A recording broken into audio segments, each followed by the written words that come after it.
Hello students,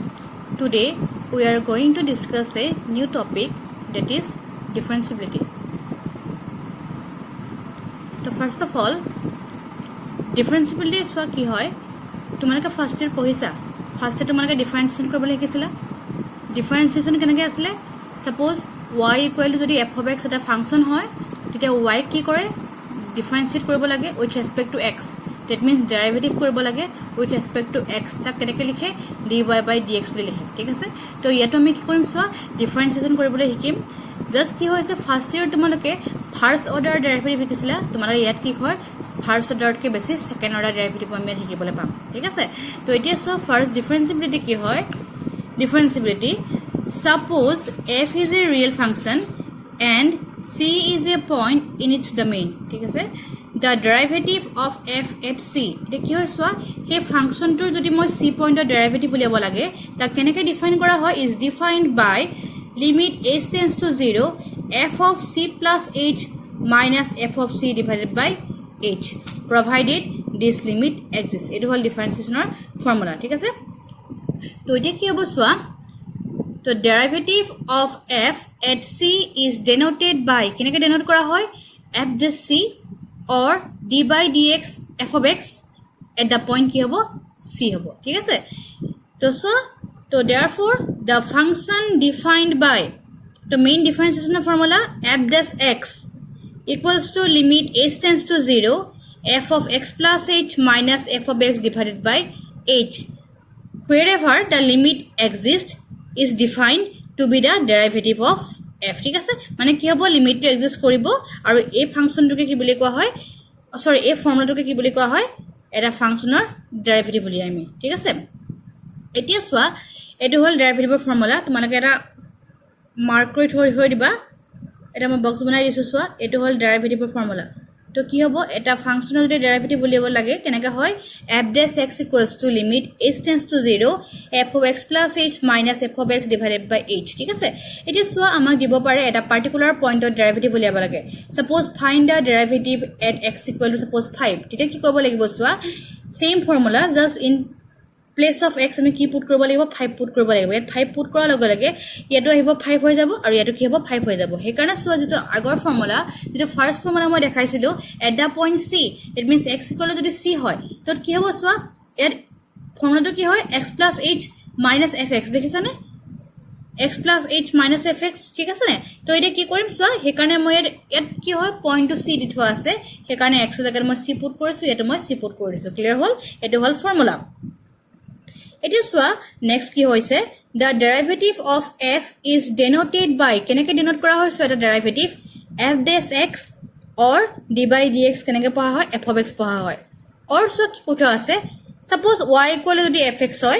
tar derivative to keneke uliyai dy by dx boli koa hoy or ki boli koa hoy me y dash boli kobo paru thik ase it is ki hoy next the process of finding derivative of a function is called differentiation to differentiation ka koa hoy the process of finding derivative of a function ta koa hoy differentiation eta clear hoise to next eta note soa eta mo star mark disu ki koi thwa ase soa if limit h tends to 0 f of c plus h minus f of c divided by h does not exist যদি আমি তাৰ কোনো particular value না পাও তেতিয়া কি বুলি কোৱা হয় so then f is not differentiable at c তেতিয়া ফাংশনটো ডিফাৰেন্সিবল আমি নহয় বুলি কম c পইণ্টত ঠিক আছে তো নেক্সট in other words বা আমি কি কব পাৰো a function f is differentiable at a point c in its domain ঠিক আছে তো c পইণ্ট আমি ডোমেইনৰ পৰা লব লাগিব if both limit h tends to 0 minus f of c plus h minus f of c by h and limit h tends to 0 plus f of c plus h minus f of c divided by h are finite and equal ঠিক আছে বা আমি কি কব পাৰো এটা function যদি derivative হয় নহয় হদে এটা পয়েন্টত তো আমি কি কৰিব লাগিব ফৰ্মুলাটো এটো ফাৰ্স্ট মই limit h tends to 0 f of c plus h c means he point to particular point to c plus h minus f of c by h find কৰিব লাগিব next আকৌ কি কৰিব লাগিব h tends to 0 plus limit f of c plus h minus f of c by h find কৰিব লাগিব আৰু দুইটা কি হ'ব লাগিব ফাইনাইট হ'ব লাগিব আৰু ইকুৱেল হ'ব লাগিব যদি ইকুৱেল হয় আমি কি বুলি ক'ব পাৰো ফাংশনটো ডিফাৰেন্সিবল হ'ব এট দা পইণ্ট ক'ত হ'ব c হ'ব clear hall The next one noticeable of pariba এটা কি বুলি কৈছে চোৱা a function is said to be differentiable in an interval close interval a to b এটা কি হ'ব a ইন্টাৰভেলত এটা ক্লোজ ইন্টাৰভেল হলে কি হয় a to b মাজত ইনফাইনাইট নাম্বাৰ অফ পইণ্ট আছে হয় না তো এটা কি হ'ব চোৱা এই ক্লোজ ইন্টাৰভেলটো যদি ফাংচনটো ডিফাৰেন্সিবল বুলি কয় তেতিয়া কেতিয়া ক'ব চোৱা if it is differentiable at every point of close interval a, b মানে এই ক্লোজ ইন্টাৰভেলটোত থকা যিমানবোৰ পইণ্ট আছে যদি প্ৰত্যেকটো পইণ্টতে ফাংচনটো ডিফাৰেন্সিয়েবল হয় তেতিয়া কি বুলি ক'ব পাৰিবা এই গোটেই ইন্টাৰভেলটোতে ফাংচনটো ডিফাৰেন্সিয়েবল হয় বুলি তুমি ক'ব পাৰিবা ঠিক আছে নেক্সট এটা থিওৰেম চোৱা এইটো এটা খুব important theorem if a function f is differentiable at a point c then it is also continuous at that point কি কৈ থোৱা আছে চোৱা ফাংচনটো যদি এটা ফাংচন যদি এটা পইণ্ট c ডিফাৰেন্সিয়েবল হয় হে ফাংচনটো কি হ'ব হে পাৰ্টিকুলাৰ পইণ্টত কি হ'ব কন্টিনিউয়াস হ'ব ঠিক আছে তো এটা প্রুফটো কেনে কৰিম চাবা তো ফাৰ্স্ট হ'ব since f is differentiable at c তো we have তাৰপৰা আমি কি পাম চাবা এটা চোৱা মই অলপ আগত তোমালোকক ডিফাৰেন্সিয়েবলৰ ফৰ্মুলা লিখাইছিলো হয়নে f dash x equal to কি আছিল f limit h tends to 0 f of x plus h minus f of x by h কৈছিলো ঠিক আছে তো এটা সো এটো তুমি এটো আনটা ফৰ্মুলা হয় ডিফাৰেন্সিয়েবলৰ তুমি এটো ফৰ্মুলা ইউজ কৰিব পাৰিবা দেই গতিকে এটো ফৰ্মুলা তোমালোকে মন ৰাখিবা এটো এটা ফৰ্মুলা হয় এটা কি হয় সো ফাংচনটো c পইণ্টত কি বুলি কৈছে ডিফাৰেন্সিয়েবল বুলি কৈছে গতিকে এটো এটা ফৰ্মুলা হ'ব তো ফৰ্মুলাটো কি হ'ব so f dash c equal to limit x tends to c f of x minus f of c divided by x minus c ইয়াত মই এই ফৰ্মুলা কেলে ইউজ কৰিছো কাৰণ ফাংচনটো কন্টিনিউয়াস দেখাব লাগে ঠিক আছে আৰু কন্টিনিউয়াস দেখাবলৈ হলে কি কৰিব লাগে মনত আছে তোমালোকৰ কেনেকা আছিল বৰ কন্টিনিউয়াস মই ফৰ্মুলা লিখাইছিলো এটা ফাংচন কেতিয়া কন্টিনিউয়াস হ'ব যেতিয়া লিমিট কি হ'ব লাগিব x tends to c f of x equal to কি হ'ব লাগিব f of c হ'ব লাগিব হয়নে এটো হলে ফাংচনটো কি হয় কন্টিনিউয়াস হয় গতিকে এটো দেখাব লাগিব গতিকে এটো প্রুফ কৰিবলৈ হলে আমাৰ লিমিটটো কোৰ পৰা ক'লে যাব লাগিব x বা c লে যাব লাগিব ঠিক আছে সেই কাৰণে মই কি কৰিছো ইয়াত মই ডিফাৰেন্সিয়েবলৰ কাৰণে এটো ফৰ্মুলা বহাইছো তো f dash c equal to limit কি হ'ব x tends to c f of x minus f of c divided by x minus c এটো এটা ডিফাৰেন্সিয়েবল ওলোৱাৰ ফৰ্মুলা হয় ঠিক আছে এটো so for x not equal to c x to c হ'ব নোৱাৰে কাৰণ যদি x to c হৈ যায় কি হ'ব c minus c 0 হৈ যাব আনডিফাইন হৈ যাব তে মই কি কৰিছো চোৱা এটো মই নিজে লিখি লৈছো দে f of x minus f of c equal to f of x minus f of c divided by x minus c into x minus c এটো মই নিজে লিখি লৈছো কাৰণ ultimately x minus c cancel কৰিলে কি থাকিব f of x minus f of c থাকিব লিখিব পাৰো নেক্সট মই বোথ সাইডে লিমিট ললো এটো লিমিট ললো ঠিক আছে নেক্সট কি হ'ব মাইনাস আছে তো লিমিট ডিস্ট্রিবিউট হ'ব first limit x tends to c f of x minus limit x tends to c f of c আৰু এটো সো ইনটু হৈ আছে নে গতিকে ইনটু হলো লিমিট ডিস্ট্রিবিউট হ'ব ফার্স্ট লিমিট টু ইয়াৰ লগত আহিব নেক্সট ইনটু আকৌ লিমিট টু কালত যাবগে x minus c লগত যাবগে ঠিক আছে এতিয়া সোৱা next limit x tends to c f of x ঠিক আছে minus limit x tends to c f of c এটো ঠিক আছে এতিয়া সোৱা এটো মানে কি বুলি গম্ব অলপ আগত মই লিখাই থৈছো এটো হল f dash c ভ্যালু এতিয়া সোৱা নেক্সট মই ইয়াৰ লিমিট পুট কৰো x ৰ জায়গা যদি মই c পুট কৰো c minus c কি হৈ যাব 0 হৈ যাব ঠিক আছে তো এতিয়া আলটিমেটলি কি পামগে limit x tends to c f of x minus limit x tends to c f of c equal to f dash c into 0 কৰিলে কিমান হ'ব 0 হ'বগে তো এতিয়া সোৱা কি পামগে limit x tends to c f of x equal to কি পামগে মই f of c পাম কেলে c পাম সোৱা ইয়াত limit x tends to c f of c আছে মানে এই ফাংচনটো কিহত আছে c আছে ইয়াত x ৰ কিবা ভ্যালু আছে x ৰ ভ্যালু নাই গতিকে আমাৰ লিমিটটো কথাই নাই কাৰণ লিমিটটো x tends to c আছে আৰু ইয়াত আমাৰ x ৰ ভ্যালু নাই গতিকে কি হ'ব ইয়াৰ লিমিটটো অটোমেটিক্যালি উঠি যাব একো মানে লিমিটৰ কথা নাহে কাৰণ আমি অলপ আগত কৈছিলো বা লাষ্ট ক্লাছ আমি পঢ়াইছিলো limit x tends to suppose 2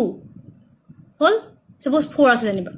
এটা কি হ'ব 4 টো কনস্ট্যান্ট নাম্বার হয় না তাতে x কোনো টার্ম নাই গতিকে আলটিমেটলি আনসারটো কি হ'ব 4 হ'ব তাৰ লিমিটিং ভ্যালু কথাই নাহে ঠিক তেনেকে এটো f of c মানে ফাংচনটো c আছে তো এর x ৰ কথাই নাহে গতিকে লিমিটটো উঠি যাব তো আমি কি পামগে f of c পাই যাম ঠিক আছে তো এটো এটা কি হ'ব কন্টিনিউয়াসৰ ফৰ্মুলা হৈ গল তো তুমি ক'ব পাৰিবা যে hence f is continuous at x equal to কিমান হ'বগে c হ'বগে তো তাৰ পৰা আমি কি বুজিলো এটা ফাংচন যদি এটা পয়েন্টৰ ডিফাৰেন্সিবল হয় হে পার্টিকুলার ফাংচনটো হে পয়েন্টত কি হ'ব কন্টিনিউয়াসও হ'ব ঠিক আছে এটা এটা কোৰলাৰি সোৱা এটা বহুত ইম্পৰ্টেন্ট কোৰলাৰি এক্সামত খুব দি থাকে দে গতিকে চাবা ভালকে every differentiable function is continuous but the converse is not true এতিয়া অলপ আগত মই দেখালো every differentiable function is continuous but the converse is not true মানে কি ডিফাৰেন্সিয়েবল ফাংচনবোৰ কণ্টিনিউয়াছ হয় কিন্তু সকলো কণ্টিনিউয়াছ ফাংচন ডিফাৰেন্সিয়েবল নহব পাৰে এটা খুব ইম্পৰ্টেন্ট কৰলাৰি হয় গতিকে তাৰ মই প্ৰুফটো কৰি দিছো চোৱা ফাৰ্স্ট মই এভৰি ডিফাৰেন্সিয়েবল ফাংচন কণ্টিনিউয়াছ প্ৰুফ কৰিলৱে গতিকে মই কনভাৰ্স পাৰ্টটো প্ৰুফ কৰিম এতিয়া তে প্ৰুফ চোৱা কনসিডাৰ কি কৰিছো মই এটা ফাংচন লৈছো f of x = modulus x is a continuous function এই ফাংচনটো কণ্টিনিউয়াছ হয় মই আগতে অলৰেডি প্ৰুফ কৰি দেখাইছো তোমালোকক ঠিক আছে at the point x = 0 মই যে 0 পইণ্টত চাম যে ফাংচনটো ডিফাৰেন্সিয়েবল হয় নে নহয় ঠিক আছে এতিয়া সো কি কৰিছো consider the left hand limit formula বহাইছো limit h tends to 0 minus f of x plus h আসলে ইয়াত x ৰ জাগাত মই কি বহাইছো 0 লৈছো গতিকে 0 plus h minus f of x আসলে আকৌ x ৰ জাগাত মই 0 বহাইছো তোমালোকে ফৰ্মুলাটো এবাৰ চাই লবা আকৌ বাই কি হ'ব h হ'ব limit h tends to 0 minus f of 0 plus h কৰিলে h আহিব minus f of 0 by h হ'ব এটা so limit h tends to 0 minus তে f of h ৰ ভ্যালু কি হ'ব তোমালোকৰ সোৱা মডুলাস x ৰ ভ্যালু মনত আছে নে মডুলাস x ৰ ভ্যালু কি হয় x হয় যদিহে x টো কি হয় 0 বা 0 কে ডাঙৰ হয় আৰু মাইনাস x হ'ব যদিহে x টো কি হয় 0 কে সৰু হয়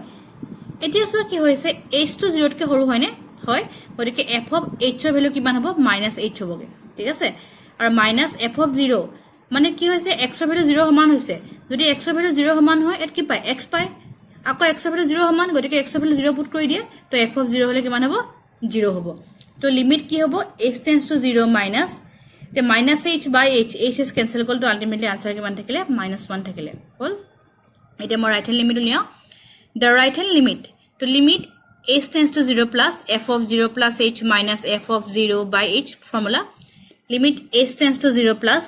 f of 0 plus h কইলে h পাবা minus f of 0 by h ঠিক আছে তে limit h tends to 0 plus f of h ৰ জাগাত মই h হ'ব না নহয় কাৰণ এটা সো কাৰণ কি হয় x ৰ ভ্যালু যদি 0 কে ডাঙৰ হয় ফাংচনৰ ভ্যালু কি হয় মনত আছে নে x ৰ ভ্যালু 0 কে ডাঙৰ হলে ফাংচনৰ ভ্যালু x হৈ যায় গতিকে ইয়াত কি হৈছে h ৰ ভ্যালু 0 কে ডাঙৰ হৈছে গতিকে f of h ৰ ভ্যালু h হ'ব মাইনাস f of 0 ভ্যালু 0 গম পোৱা বাই h তো ultimately limit h tends to 0 plus h by h থাকিলে কেনসেল গুচি গল 1 পালাগে হল তো কি দেখিলা লেফট হ্যান্ড লিমিট পালা মই -1 রাইট হ্যান্ড লিমিট পালো 1 গতিকে কি দেখিবা সোৱা since left hand right hand limits at 0 are not equal so limit h tends to 0 0 plus h minus f of 0 by h does not exist হয় না অলপ আগত মই ডেফিনিশন দেখাইছিলো কি হয় যদি লেফট হ্যান্ড লিমিট আৰু ৰাইট হ্যান্ড লিমিট সমান নহয় তেতিয়া কি হয় হে পাৰ্টিকুলাৰ পয়েন্টত ফাংশনটোৰ আমাৰ ডেৰিভেটিভটো এক্সিস্ট নকৰে ঠিক আছে তো n কি হ'ব এতিয়া f is not differentiable at 0 তো 0 ডিফাৰেন্সিবল নহয় does কি হ'ব f is not a differentiable function clear হল এটা নেক্সট ওয়া কেটামান ফর্মুলালে আহো এইটা ফর্মুলা তোমালোকে অলরেডি ফার্স্ট ইয়ার পাইছিলা তো মই আকৌ এবাৰ ফৰ্মুলা কেটা লিখি দিছো তো ফৰ্মুলা সো ফাৰ্স্ট 1 ৰ পৰা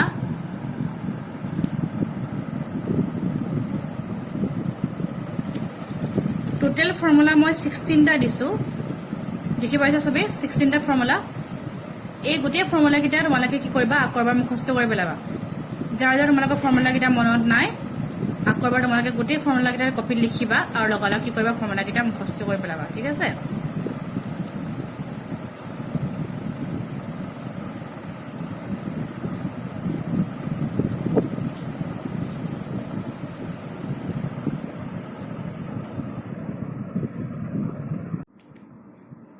এক্সাৰসাইজলে যোৱা আগতে মই তোমালোকক ডেৰিভেটিভৰ এলজেব্ৰা কেটা আকৌ এবাৰ হৰাই দিছো যিবোৰ তোমালোকে ক্লাস 11 এ পাইছিলা একেটা আসলে তাৰ এলজেব্ৰা তো ফাৰ্স্ট এলজেব্ৰা কি আছিল মনত আছে তোমালোকৰ এটো আসলে first algebra d by dx f of x plus dx কইলে কি হয়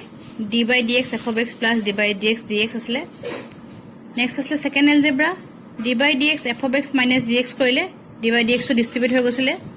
নেক্সট আসলে থার্ড এলজেব্ৰা থার্ড এলজেব্রা কি আসলে d by dx f of x into gx কইলে first d by dx f of x হয় into gx হয় next f of x into d by dx gx হয় আৰু last formula যদি কি হয় ডিভাইড হৈ থাকে ফার্স্ট কি হ'ব denominator square next d by dx numerator into denominator minus numerator into d by dx denominator একিটা আসলে আমাৰ algebra of derivative of function এটা আমি ক্লাছ 11 পাইছিলো ঠিক আছে তো এতিয়া আমাৰ কি হ'ব যেটো নেক্সট এক্সাৰসাইজ কৰিম আমি এই এক্সাৰসাইজত ফৰ্মুলা কেইটা ইউজ হ'ব আৰু লগতে এই প্ৰপাৰ্টি কেইটা ইউজ হ'ব গতিকে এইকেইটা প্ৰপাৰ্টি তোমালোকে ভালকে মনত ৰাখিবা 5.2 question number 1 differentiate the function with respect to x the first function sin bracket ভিতৰত আছে x square plus 5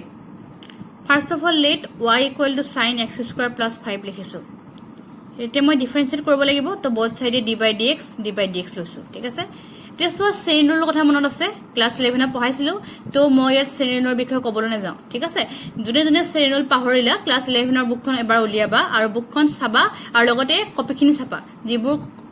যোনখন কপিত কৰাই থোৱা আছে তোমালোকক তো কপিখন চাই ভালকে তোমালোকে আকৌ এবাৰ হৰাই লবা chain rule টো কি আছিল তো এতিয়া সো কি হ'ব d by dx sin x square plus 5 আছে তো ইয়াৰ আছে x ইয়াৰ আছে x square plus 5 তো আমি ডিফাৰেন্সিয়েট কৰিব নোৱাৰো তো d by dx sin যদি x থকা হলে আমি কৰিব পাৰিলো হেতেন cos x হৈ গলতেন ইয়াত আছে x ইয়াত আছে x square plus 5 তো ডিফাৰেন্সিয়েট কৰিব নোৱাৰো এতিয়া মই chain rule এপ্লাই কৰিব লাগিব ইয়াত sin ৰ লগত x square 5 ইনটু হৈ থকা কাৰণে মই কি কৰিছো তলত x square 5 টো আনিলো এই তলত x square 5 বনাৰ লগে লগে মই ওপৰটো x square 5 আনিব লাগিব আৰু তলত কি হ'ব dx হৈ যাব মানে d by d sin x square plus 5 by x square plus 5 into d x square plus 5 by dx ঠিক আছে এটো হল চেইন রুল আমি এপ্লাই কৰিছো এতিয়া d by এই গুটিটো যদি মই x বুলি ধৰো তো d by dx এটো sin x যদি ধৰো কি হ'ব sin হলে cos হয় cos এতিয়া x ৰ জায়গাত কি আছে গোটে x square plus 5 আছে তো x square plus 5 as it is বহি যায় আৰু সো প্লাস আছে তো ডিস্ট্রিবিউট হ'ব d by dx x square plus d by dx 5 আহি যাব ঠিক আছে এতিয়া so cos x square plus 5 same আছে তে d by dx x square কৰিলে কি হয় 2x হয় আৰু 5 টো কনস্ট্যান্ট নাম্বার ডেরিভেটিভ করে 0 পাও তো আলটিমেটলি आंसर কিমান হ'ব 2x টো আগলৈ লিখি দিলো 2x cos x square plus 5 হৈ গল ঠিক আছে এটা so question number 2 next question cos sin x তো similarly let y equal to cos sin x both side মই d by dx লৈছো d by dx এটা again সো আমি কি কৰিব লাগিব চেইন ৰুল এপ্লাই কৰিব লাগিব কাৰণ cos ৰ লগত ইয়াত sin x আছে ইয়াত আছে only x তো মই এই পাৰ্টটো মিলাই ল'ব লাগিব ইয়াত cos ৰ লগত sin x থকা কাৰণে মই ইয়াটো sin x লিখিলো তো এই পাৰ্টটো এডিশন লিখা কাৰণে মই ইয়াটো কি কৰিছো sin x লিখিছো তো আলটিমেটলি মানে এই পাৰ্টটো কেনসেল গৈ কি হ'ব d cos sin x by dx থাকিব মানে এই লাইনটো থাকিব এটো কি কোৱা হয় চেইন ৰুল আমাৰ নিজৰ সুবিধাৰ্থে আমি কি কৰিম তাক চেইন ৰুলটো আমি ইউজ কৰো ঠিক আছে এটা সোৱা d by d এটো পাৰ্ট মিলি গল এটো যদি x বুলি ধৰা এটো x হ'ব এটা cos হলে কি হয় ফৰ্মুলাটো মাইনাস sin হয় ঠিক আছে আৰু লগত কি আছে sin x লগ হৈ গল আকৌ সিমিলাৰলি d by dx এটো মিলি আছে xx মিলি আছে গতিকে sin হলে কি মান হ'ব cos x হ'ব ঠিক আছে নে next question number 3 sin ax plus b similarly let y equal to sin ax plus b লিখিছো এটা both side মই d by dx লৈছো again এটা সেম হয় এটা সো ইয়াত আছে x ইয়াত আছে ax plus b আকৌ মই sin ৰুল এপ্লাই কৰিব লাগিব তো d by d ইয়াত sin ax plus b থকা কাৰণে মই ax plus b লৈ লৈছো তো ওপৰটো x plus b আহিব আৰু এট অৰিজিনাল dx আছিল তো ইয়াত কি হ'ব dx হ'ব এতিয়া d by d sin হলে কি হয় cos হৈ যাব আৰু লগত কি আছে ax plus b আহি যাব এতিয়া সো প্লাস হৈ আছে তো ডিস্ট্রিবিউট হ'ব তো d by dx ax হ'ব প্লাস d by dx কিমান আহিব b আহিব তো next step সোৱা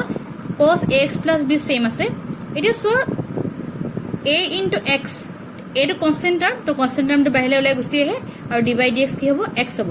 year সোৱা d by dx b এৰ অকল কনস্ট্যান্ট টাৰ্ম আছে তো আমি গম পাও যে কনস্ট্যান্ট টাৰ্মটো ডেৰিভেটিভ কৰিলে কি হয় 0 হয় কিন্তু ইয়াত কি হৈছে সোৱা আমি প্ৰপাৰ্টি বা ফৰ্মুলাত মই লিখা আছে এটা ফাংশনৰ লগত যদি এটা কনস্ট্যান্ট টাৰ্ম মাল্টিপ্লাই হৈ থাকে কনস্ট্যান্ট টাৰ্মটো কি হয় বাহিলে ওলাই গুছি যায়